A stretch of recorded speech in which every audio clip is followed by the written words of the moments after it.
ఎవరినాయి master? చెప్పండి madam గారు. కొన్ని ప్లేసెస్ మ్యాప్లో చూడొచ్చు, కానీ మనసుతో ఫీల్ అవ్వాలి. This is not just a trip, this is a journey to yourself. Welcome to Leh city.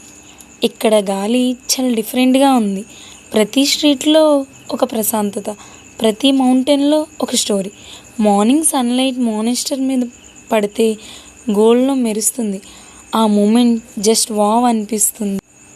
Lamayuru, ఇది ఎర్తా ఆకాశమా? కన్ఫ్యూజ్ అవుతాం. మూన్ల్యాండ్ అని పిలుస్తారు, కానీ నిల్చుంటే లైఫ్ స్లో మోషన్లో నడుస్తుంది. నాయిస్ లేదు, రష్ లేదు, just pure peace. Zanskar valley, the real adventure begins. ఇక్కడ రోడ్స్ ఈజీ కావు, కానీ మెమోరీస్ మర్చిపోలేనివి. మౌంటైన్స్ ఇక్కడ ఛాలెంజ్ చేస్తున్నాయి, లైఫ్లో అన్నిటికీ రెడీగా ఉండాలి అని. గాలి, నీరు, మౌంటైన్స్ అన్నీ కలిసి ఒక మ్యాజిక్ని క్రియేట్ చేస్తున్నాయి. ఇక్కడ ట్రావెల్ అంటే ఫొటోస్ కాదు, ఫీలింగ్స్. కొన్ని మూమెంట్స్ క్యాప్చర్ చేయలేం, జస్ట్ హార్ట్లో స్టోర్ చేసుకోవాలి. Like and subscribe. మళ్ళీ కొత్త స్టోరీతో కలుద్దాం.